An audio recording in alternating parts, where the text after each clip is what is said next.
Bonjour à toutes et à tous, bienvenue dans ce nouveau numéro de Top Chrono. Bonjour Laurent. Bonjour Sarah. On est heureux d'accueillir Jean-Marie Chauvin. Bonjour Sarah, bonjour Laurent. Ouais, il est radieux. Oui. Radieux, oui. Très belle chemise. Oui, peut-être. Ouais.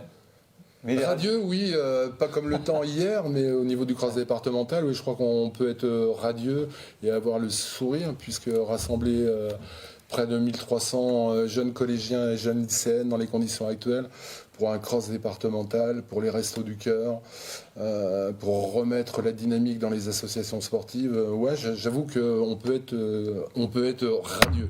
J'espère que l'avenir sera aussi radieux, même si on peut en douter. Évitez de taper sur le bureau très très fort. Mais j'ai toujours un petit peu d'énergie, pardon.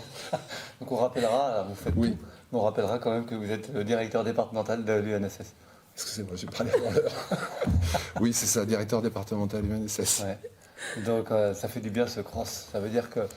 alors, évidemment, vous êtes toujours sous la menace comme tout le monde, mais ça veut dire qu'il y a quand même eu du cross hier. C'est une valeur étalon, le cross, pour l'UNSS. Oui, et puis c'est vraiment une grande bouffée d'oxygène pour le sport scolaire, quoi.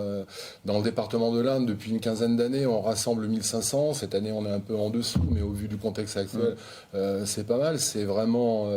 ce cross devait marquer le bon début de saison du sport scolaire, avec 3363 licences. On est à pratiquement 24% de la population scolaire. On est un tout petit peu moins bien qu'en 2019, mais on a fait un début de saison sur des activités extérieures avec 5 journées nationales du sport scolaire, un raid départemental, une journée lycéenne Maïfron avec près de 300 lycéennes, 400 collégiennes sur la plaine départementale des sports, 2 autres raids. Non, ce cross, on en avait besoin, c'est vraiment une bouffée d'oxygène. Et je crois que l'ensemble des participants, des animateurs, des chefs d'établissement qui étaient très nombreux hier pour marquer leur soutien et auprès des élèves et auprès des animateurs, ça a fait vraiment du bien.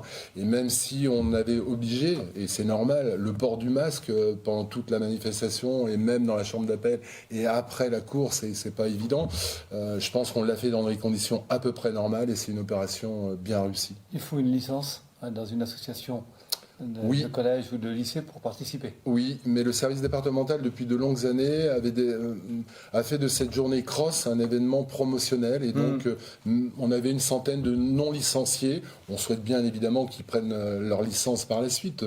Ça ne peut que leur donner le goût de l'effort et l'envie d'être au sein de l'association sportive. Mais bon, c'était ouvert aussi aux non-licenciés. Donc, un moment très très fort. Un moment très fort et une année très forte pour vous, puisque tout a commencé avec les assises nationales à Issoudun, avec Nathalie Constantini. Oui, le séminaire national à Issoudun qui avait été reporté 3 fois, qui, au dire des participants, a été une réussite d'un point de vue logistique. Je crois que au départ, ils ne connaissaient pas Issoudun, ça faisait pas rêver, comme Anglette, comme Lyon, comme Paris, comme Lyon.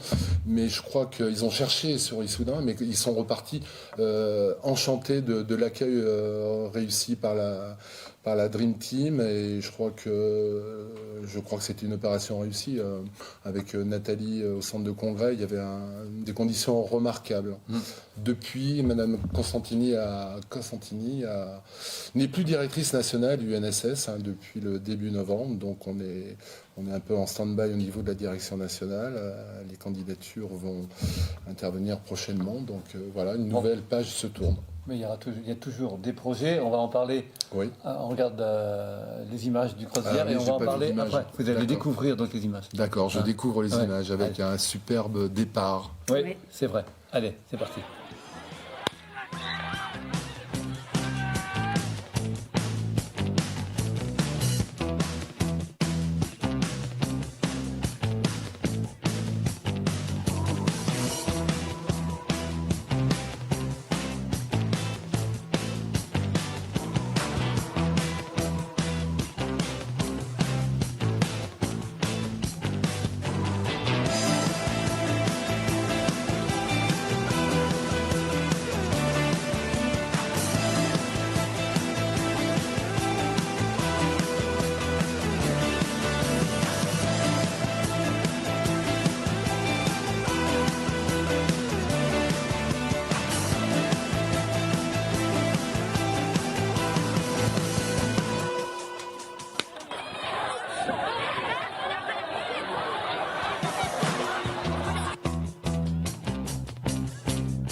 Eh oui, des belles images. D'Étienne Bonneau et d'Aurélie Berthaud. Tout à fait.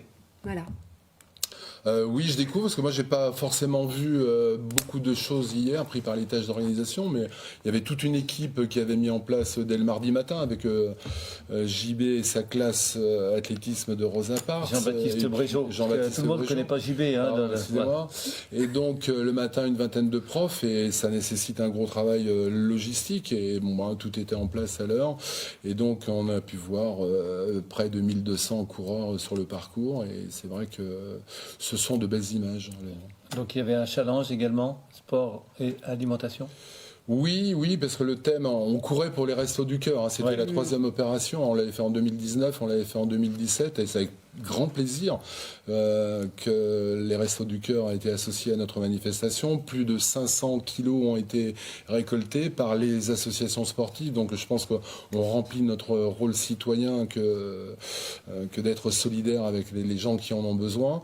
Et puis nous, notre thème éducatif, c'était mieux manger pour mieux bouger. Donc on avait fait un petit challenge, un petit questionnaire par AS.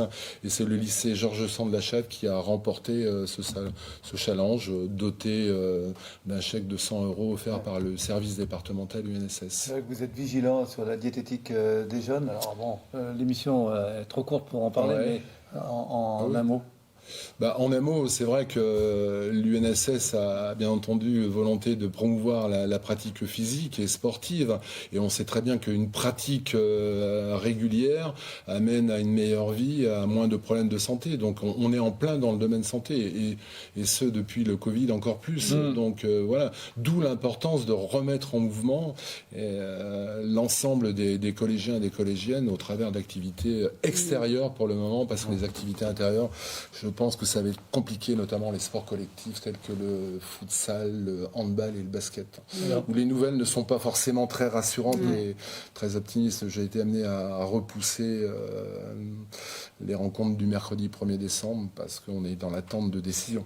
Ouais. Donc au niveau des projets, est-ce que vous pouvez avoir une visibilité ou alors du coup plus du tout ? Écoutez, on va attaquer une période, semble-t-il, hivernale, un peu avec quelques frimas, un peu froid. Ça risque d'être compliqué, donc on a su se réadapter en début d'année en mettant en place beaucoup d'activités extérieures. C'est vrai qu'on a tout un public qui attendait quand même, et en collège et en lycée, de se retrouver sur les sports co à l'échelon départemental, parce que c'est important la confrontation. Et là, c'est vrai qu'il va falloir. On a bâti un projet juste avant les vacances de la Toussaint, jusqu'en décembre.